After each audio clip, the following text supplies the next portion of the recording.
بسم رب الشہداء والمجاہدین اما بعد فاعوذ باللہ من الشیطان الرجیم بسم اللہ الرحمن الرحیم انتم الاعلون ان کنتم مؤمنین صدق اللہ العظیم۔ اسلام کی فطرت میں قدرت نے لچک دی ہے، یہ اتنا ہی ابھرے گا جتنا کہ دبا دو گے۔ اور تھا جن کو طاقت پہ ناز اپنی، وہ برج سارے الٹ چکے ہیں، تھا جن کا منشور پیش قدمی گھروں کو واپس پلٹ چکے ہیں۔ میرے واجب الاحترام ساتھیوں، آج موضوع ہے غزوات النبی صلی اللہ علیہ وسلم۔ اللہ کے نبی صلی اللہ علیہ وسلم فرماتے ہیں لَوَدِدْتُ أَنْ أُقْتَلَ فِي سَبِيلِ اللَّهِ ثُمَّ أُحْيَا ثُمَّ أُقْتَلْ ثُمَّ أُحْيَا ثُمَّ أُقْتَلْ ثُمَّ أُحْيَا ثُمَّ أُقْتَلْ۔ فرمایا کہ میں محمد صلی اللہ علیہ وسلم دل کی گہرائیوں سے یہ چاہتا ہوں۔ مودت اور محبت میں یہی فرق ہے۔ مودت دل کی بہت اندرونی بیسمنٹ، اندر کا خانہ۔ میری دلی خواہش ہے کہ میں اللہ کی راہ میں کٹوں، پھر زندہ کیا جاؤں، پھر کٹوں، پھر زندہ کیا جاؤں، پھر کٹوں۔ یہ اللہ کے نبی صلی اللہ علیہ وسلم کی سب سے بڑی خواہش تھی۔ اور ساتھ اللہ کا قرآن یہ کہتا ہے انتم الاعلون ان کنتم مؤمنین، کہ اے ایمان والو، غلبہ، فتح، کامرانی تمہارے ماتھے کا جھومر بنے گی، شرط یہ ہے ان کنتم مؤمنین، اگر تم سچے مومن ٹھہرے، اگر تم سچے مومن بن کے رہے۔ ایک روایت شوارع الاشواق فی مسار العشاق علامہ ابن نحاس رحمۃ اللہ علیہ نے نقل فرمائی ہے۔ فرمایا کہ ایک صحابی نبی کریم صلی اللہ علیہ وسلم کی محفل میں آئے اور فرمایا یا رسول اللہ صلی اللہ علیہ وسلم، کیا میں اللہ کی راہ میں اگر مال خرچ کروں تو کیا اتنا ڈھیروں مال خرچ کرنے کے بعد میں کسی مجاہد کے جہاد کے عمل کے قریب پہنچ جاؤں گا؟ یعنی اسے پتا تھا کہ جہاد کا عمل بہت بڑا ہے۔ اللہ کے نبی صلی اللہ علیہ وسلم نے فرمایا کم مالک، تیرے پاس کتنا مال ہے؟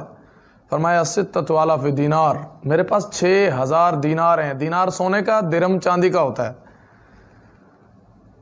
اس کا حساب آج کے زمانے میں لگایا جائے تو کم از کم یہ 60 سے 70 کروڑ روپے بنتا ہے۔ اللہ کے نبی صلی اللہ علیہ وسلم نے فرمایا لو انفقتها فی طاعت اللہ، اگر تو 60 سے 70 کروڑ روپیہ ایک ہی دفعہ میں اللہ کی راہ میں خرچ کر دے، لم تبلغ شراکنا للمجاہد فی سبیل اللہ، تو تب بھی مجاہد کے جوتے کے تسمے کے برابر بھی نہیں پہنچ سکتا۔ پاس یہ ایک اور صحابی بیٹھے تھے، انہوں نے فرمایا یا رسول اللہ صلی اللہ علیہ وسلم، میرے پاس مال تو نہیں ہے، غریب ہوں، ہاں عبادت کر سکتا ہوں۔ کتنی عبادت کر پاؤ گے؟ فرمایا ساری زندگی اگر میں تہجد پڑھتا رہوں اور دن کو روزے رکھتا رہوں، کیا میں مجاہد کے عمل کے قریب پہنچ پاؤں گا؟ اللہ کے نبی صلی اللہ علیہ وسلم نے تاریخی جملے فرمائے، فرمایا لو قمت اللیل وصمت النہار، اگر تو ساری زندگی تہجد پڑھتا رہے اور ساری زندگی روزے رکھتا رہے، لم تبلغ نوم المجاہد فی سبیل اللہ، تو مجاہد کی نیند کو بھی نہیں پہنچ سکتا۔ تو آج اس امت نے جہاد کو بھلا دیا اور کفر نے طرح طرح کے پروپیگنڈے کے تحت جہاد کو دہشت گردی بنا دیا ہے، مجاہد کو دہشت گرد بنا دیا ہے، حالانکہ جہاد ایک واضح سا عمل ہے، اس امت کی شان ہے، بلکہ ہماری فوج کا موٹو ہے ایمان تقوی جہاد فی سبیل اللہ، ہمارے مجاہدین کا موٹو ہے ایمان تقوی جہاد فی سبیل اللہ۔ یہ امت جہاد بھلا بیٹھی ہے اور کفر کے پروپیگنڈے نے جہاد کو ایک عجیب اچنبھی سی چیز بنا دی ہے، حالانکہ جہاد مسلمان کو مارنے کا نام نہیں ہے۔ مسجد، مدرسہ، بازار، عوام، سکول، مدرسے میں دھماکے کا نام جہاد نہیں ہے، یہ فساد ہے۔ جہاد اللہ کی راہ میں میدان میں کافر کو ٹکرانے کا، کافر کو للکارنے کا نام ہے۔ میدان میں کافر سے لڑنے کا نام جہاد ہے۔ وہ کافر جس نے دین اسلام قرآن کی توہین کی اور دین اسلام قرآن کو گالی دی، بلا وجہ کسی کافر کو مارنا بھی جہاد نہیں ہے۔ حالانکہ جہاد یہ کہتا ہے، ہماری واضح شریعت ہے کہ اے مجاہد خبردار، دوران جنگ بھی کافر کے بچے کو نہیں مارنا، کافر کی عورتوں کو نہیں مارنا، مذہبی پیشواؤں کو نہیں مارنا، عبادت خانے نہیں گرانے، حتیٰ کہ ان کی فصلیں تک نہیں اجاڑنی۔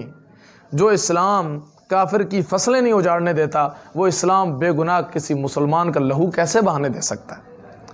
تو میرے ساتھیوں، اللہ تعالی ہمیں صحیح معنوں میں نبی کریم صلی اللہ علیہ وسلم کی غزوات سے اور اللہ کے حکم جہاد سے محبت کرنے والا بنائے۔ آج Modi and company, Trump and company اسلام کو بدنام کر رہے ہیں، مسلمانوں کو بدنام کر رہے ہیں، یہ دہشت گرد ہیں، حالانکہ ایک واضح عمل ہے جہاد۔ اور میں نے پوری تفصیل چند منٹ کے کلپ میں نہیں ہو سکتی، بس مودی کو اتنا پیغام ہے جو میرے پاکستان کو، میرے وطن کو اور آزاد کشمیر کو میلی نظر سے دیکھ رہا ہے۔ ارے مودی، گائے کا موت پینے والے، آب زمزم پینے والوں سے تیری لڑنے کی کیا اوقات ہے؟ آب زمزم پینے والوں سے موت پینے والوں کا کوئی مقابلہ نہیں ہے۔ جب وقت آئے گا تو وقت بتائے گا کہ پاکستان اور کشمیر کی عوام کیسے ان کا مقابلہ کرتے ہیں۔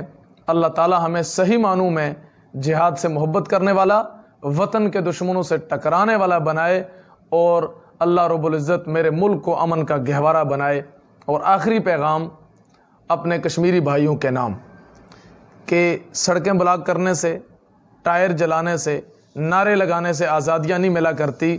اگر اس کی مثال ماضی بعید کو چھوڑیں، ماضی قریب سے دیکھیں کہ وہ افغانستان کے ملاؤں کے پاس کچھ بھی نہیں تھا، سٹنگر میزائل نہیں تھے، ٹیکنالوجی نہیں تھی، ایٹم نہیں تھا، لیکن عزم، پکا ارادہ، مصمم ارادہ تھا۔